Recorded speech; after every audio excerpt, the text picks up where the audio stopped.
I was the quintessential in-betweener. Like somewhere between like, I wasn't a nerd, but I wasn't a popular kid. I was like, I'd be the social butterfly that would like vibe with everybody on a certain level. Like, I've always been able to kind of not take myself too seriously. So I think with a certain element of humor, I was able to kind of ingratiate, like warm myself up to the cool kids. And at the same time, like I've always had interests, like obviously wrestling, but music, comics, you know, like more nerdy things as well. So yeah, I've always been able to vibe between the two worlds.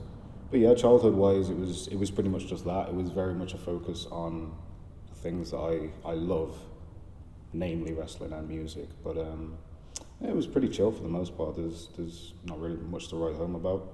It was just vibing, just me and my friends, and as I say, just kind of getting on with everybody, learning that superpower to be able to socialize with whoever I need to.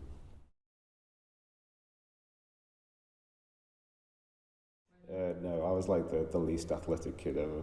Like growing up in England, like obviously football is like the main thing, and I always loathed it with a passion. Like I just never really vibed with it. I enjoyed other things to a certain extent, like rugby and things like that. But yeah, sports wise, I would have never imagined that. I would have wanted to pursue like anything athletic. It wasn't until much later that I even got an appreciation for any kind of physical. But in like PE, like sports class at school, for example, I'd always be the kid that would like, if there was ever like a football game, like me and one of my teachers, like we got close, and he was like, oh yeah, do you want to learn how to do yoga? So I was more into that. So there was like a certain fitness element that I was interested in growing up, but came more from like a spiritual place, like an alternative place, you know, like not your conventional cricket, rugby, football, that kind of stuff. That never really interested me that much, you know.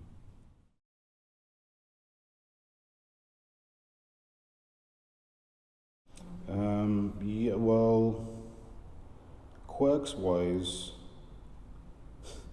I mean, my mom is just pretty quirky all round, but I think because her motto, like when I was growing up, like her catchphrase for me was like, it would be a boring world if everybody was the same. So I don't think it's so much a quirk as more just a life philosophy, but I think everything down to like the way that I dress on like a daily basis is just like, I think that sense of uniqueness and that determination to just be myself, really, like regardless of whatever anybody thinks. I think that's definitely something I attribute to her.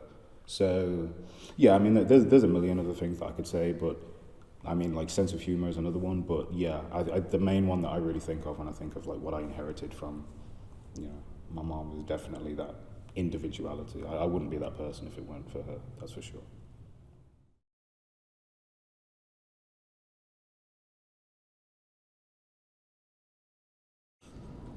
Oh man, I daren't offend anybody when I could go off on a tirade about how little I really have a regard for my specific town. Is very small, and there's not really much to say about it. It's more just the memories that I have with the people. On a larger, to zoom out slightly, Birmingham as a city, I have a slight bit more love for. I'd say what's unique about it, what I love about it is there's just a sense of togetherness. Like if you meet somebody, I mean, for one, the accent is like so distinct that if you meet somebody from Birmingham, it's like you know straight away, and with that comes a certain camaraderie. I think Birmingham overall gets a bad rap, but yeah, there's just something about it, like the town itself, the nights out you'll have there. As I say, I've since gone on to travel elsewhere, and I certainly I don't miss it in the way that I think some people probably long for their hometowns, but there'll always be a bit of me that knows, you know, as I say, the moment I bump into somebody else who's from Birmingham, it's like, hey, it's like, you have to vibe, you know, there's just something about it. So yeah, again, it's just a kind of uniqueness about it. That's the thing that I really love.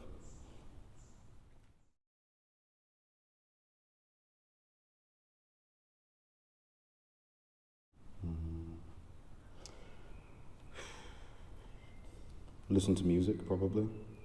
Um, I think it's like, it's not just a cliche when people say that like everything does sound better on vinyl. I think there's so many other ways to like listen to it now. And I'll be guilty of like whacking on Spotify or YouTube as much as anybody, but every so often, like I've got a pretty decent record collection. You just need to sit down and just listen to an LP in full. And yeah, there is just something warm about the way that music sounds that, yeah, you just don't really get it with headphones or a laptop or something like that. So yeah, listening to music the old-fashioned way is definitely the way.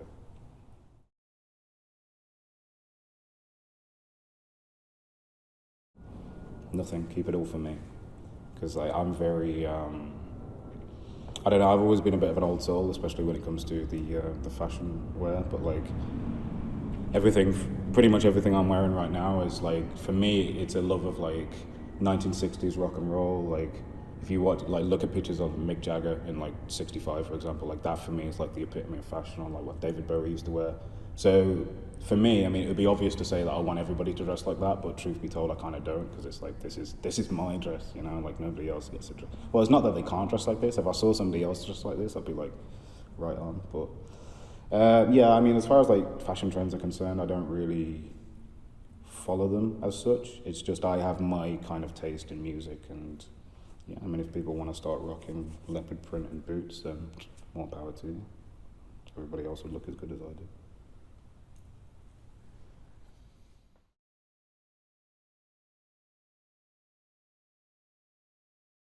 So many that come to mind, but off the top of my head,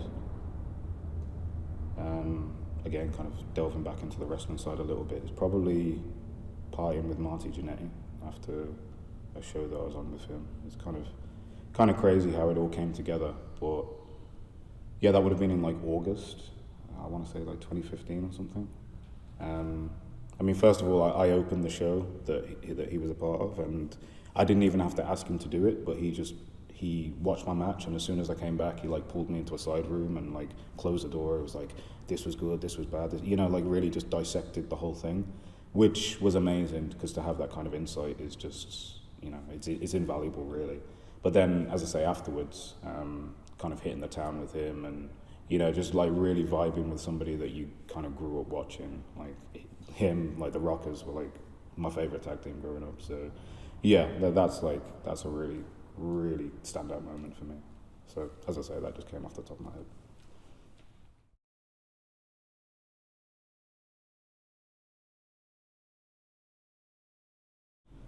I think the thing that they mostly ask, or at least initially, is how did you get into that? Because I think there's obviously so much discourse about the legitimacy of it, like, oh, you know, like some people want to go the angle of like, is it fake, is it real, or is that? But more so now, and I don't know if it's because I've obviously moved to Portugal where it's a little bit less established, but the thing that I seem to be encountering and almost educating people about is that there is a scene. And yeah, just kind of telling people the origin story of how I actually got into it, like, seems to fascinate people more, because I guess it is kind of a random thing. It's like if you were to equate wrestling to, say, I don't know, being in the circus or something. It's like if I was to meet somebody from the circus, I'd be like, how did that happen? So I feel like people kind of have the same thing about us as wrestlers, where it's like, how do you even start that, you know? So yeah, like that's the thing that people seem to ask most, is just how do you even start that in the first place?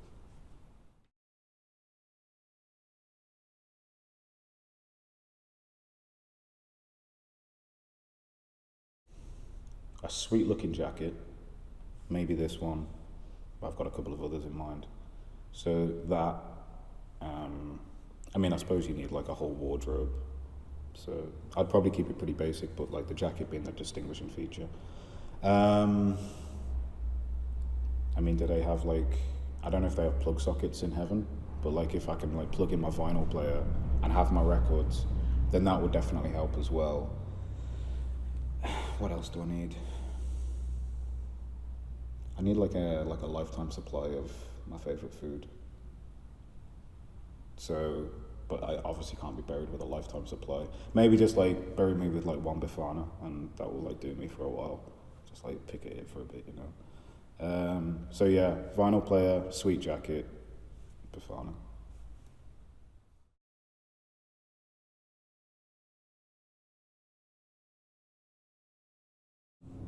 Music is probably a huge one. I used to, like when I was like a teenager, like maybe from like 13 to 18, I was kind of in and out of bands. Like I love punk rock music, so yeah, like very trashy. I'm an awful guitar player and an even worse singer, but somehow managed to find myself as the front man for a couple of punk bands back in the day. So I don't really play music anymore, but I certainly love it with the same kind of intensity. Aside from that, I really like visual art as well. I like painting. I have a long list of like inspirations in that regard. And yeah, pretty much the arts in general, like literature, film. Like I studied film in college. Yeah, there's just like a bunch of things, but it's pretty much in that kind of realm, like music, art, theatre, that kind of thing. You know, anything with like a creative pulse, I'm really drawn to.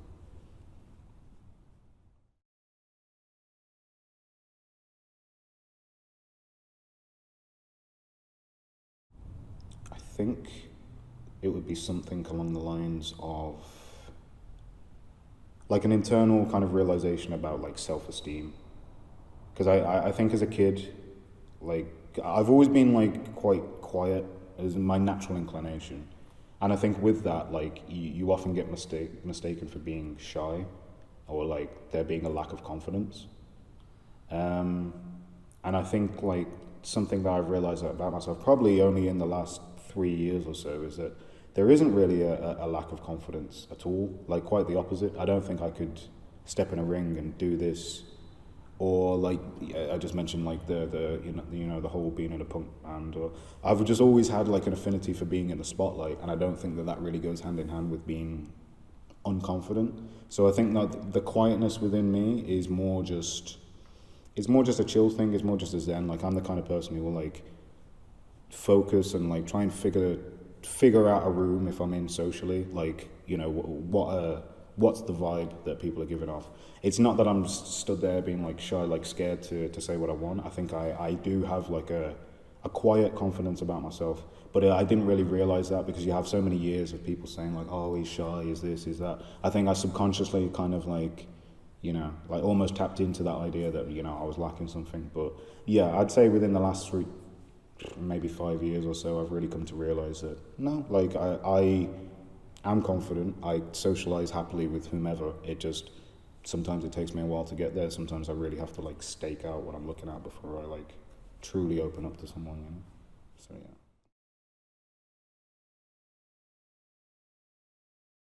yeah. Motivates me is just the idea of just doing something when all's said and done that I can look back on, like a body of work that I can just well and truly be proud of. It's like I have a fear of wasted time to an extent. It's like I don't need to be the biggest.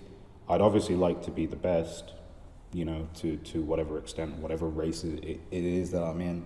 But yeah, more than anything else, I just want to kind of just leave the imprint that I want on the world, you know. I want to be able to pass from this life and have people say, like, he did things on his terms and, you know, he didn't really compromise on that. Like, I never just settled for less. So what motivates me is the idea of, like, as I say, wherever it is I'll go, like, literally, physically speaking, you know, I could just stay here forever if that's what, you know, the calling is. But, yeah, what motivates me is just the idea of just living a life that isn't like snatched from me by any external forces. To just live the life on my own terms is really what gets me out of bed in the morning, you know.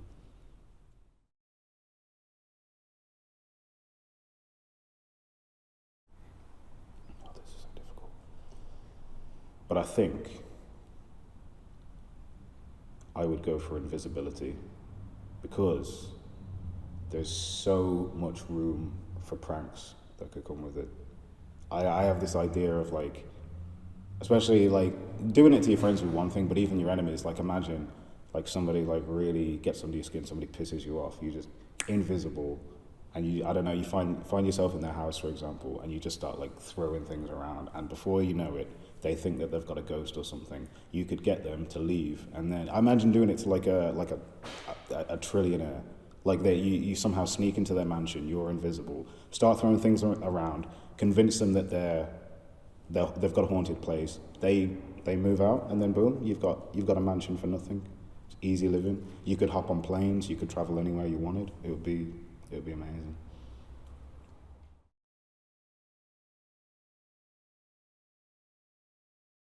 One more innocent one. I mean, it's not even. It was a prank, but it was more just a cruel joke, really. But it actually happened on like one of the tours that we had out here back when I was wrestling in PWL. And I can't remember what happened, but I was one of the, like, me and two others, one being Mad Dog Max. I can't remember who the other one was. But anyway, we came late up to the hotel room, and like one of the one of the guys that we were traveling with had already passed out in his bed, and for some reason there was like I guess it was a shower head, but it might have just been a hose. But it was like you could take it from the bathroom and you could walk all the way into the bedroom with it, and like turning that on and like spraying him ever so gently to the point where he pissed his pants, and then like turning it on like full, and like he just like freaked out and like fell out of the bed. It was like, as I say, not even really a prank as much as it was us just being cruel, but that is like, I was howling with laughter for like at least 2 hours, like just like floods of tears, just like, yeah.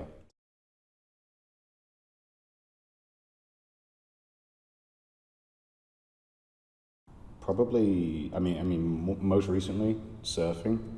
Like, you kind of see people just like catching a wave, and they'll just go for like what seems like forever. Like, I was always like, yeah, I'll be able to do that. Like, I skateboarded a little bit back in the day. Like, I tried surfing, and I think you underestimate like the sheer power of the ocean, for one. It's like, that is obviously a force of nature, so it obviously like rips you away. But like, I tried it for the first time like maybe 4 weeks ago, and even to go from like lying on your stomach to like standing on the board is just, I was like shaking like this, and then like I finally got on, and like maybe like, if I don't know, like probably 2 seconds, like I was like, yeah, and then just like straight away. So yeah, to see that looks easy, but to actually try it is just like so physically exerting, and yeah, I just wiped out straight away.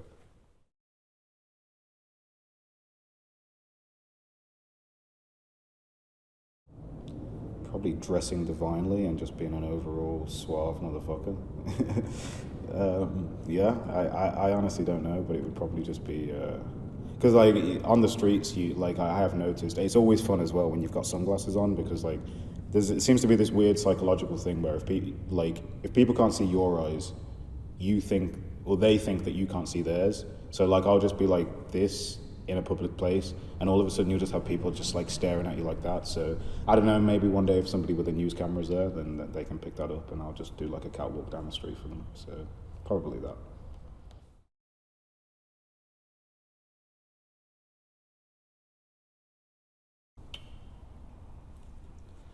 Perfect day is wake up and I'm trying to think what the ideal breakfast would be. I know, full English breakfast, because I haven't had one for so long. So we wake up, let's say 10, give myself a bit of a lie-in, but nothing too heavy. Full English breakfast, I'm talking proper bacon, which you can't find out here. That's another struggle with Portugal. Sort your bacon situation out, because it's not right, it's too thin, what's going on? Anyway, full English breakfast, chill out a little bit, just to kind of put some music on, just get in that headspace. Go to the beach, just chill out for a bit there, catch some rays, quick dip in the ocean. And then maybe we wouldn't even need like a full lunch because of that. Maybe just have like cheeky bafana, maybe. If I do need a lunch, chill out some more, chill out with my girlfriend. And then, party at night, a few drinks, get a bit loose. And then, I'm a simple man these days. Nothing too wild. I just want to eat, listen to good music, enjoy the sun, and just chill out.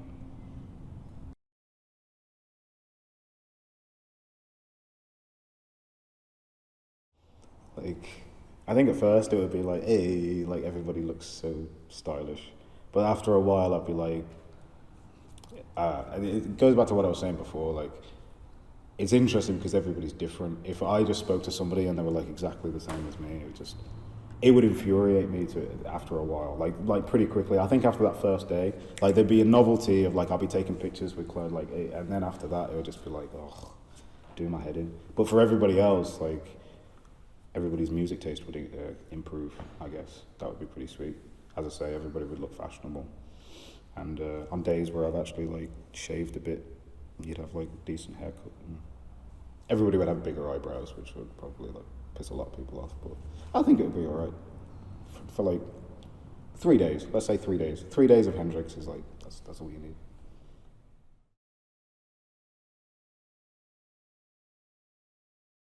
Off the top of my head, I think Dumbledore would be pretty sweet. Kind of left field, not even much of a Potterhead, but just offhand, when I was into the series, when I was growing up, he always seemed cool. And harking back to the whole magic thing, I think that there's a lot of pranks that could be played, and just general convenience. You want some food, boom, flick of the wand, it's there. It would just be easy. So yeah, probably Dumbledore. But there's so many to think of, like honestly, like again, without wanting to take up all day. Yeah, Dumbledore's the one, I think.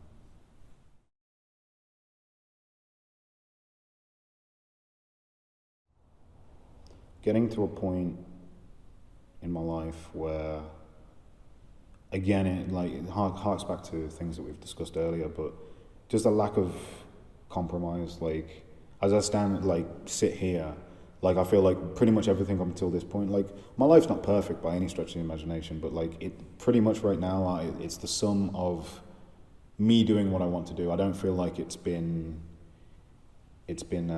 forced upon me by anybody else. I think like pro wrestling is the thing that I'm probably most proud of, in a sense, because I fell in love with it when I was like 5. So to now be at a point where like literally like as we sit like in a ring, I don't know. It's hard not to be proud of the fact that something that I wanted to do as a kid has come true. You know, in any sense of the word. Like when I was a kid, I just wanted to have one match, and then one match turns into however many hundred I've had now. So, as I say, I think to just like follow my life's path and just not let the pressures of like, oh, you've got to do this, you've got to do that, you've got to work at that job, not letting that kind of infect my brain to the point where I never want to wake up one day and be like, I don't even recognize my life. Like this isn't what I wanted to do. So yeah, I'm just most proud of the fact that I've kind of stayed on course, and for all intents and purposes, I'm living the dream. Not that it couldn't get better, but I'm doing exactly what I wanted to do. That will always be the endless source of pride, you know. Like as long as I can just keep doing that, as long as I can always just tell myself like, you didn't sell yourself out, you didn't sell your own ideals out, then I'll always be proud of myself, regardless of how far this journey goes or where I end up. So yeah, that's definitely what I'm proud of most.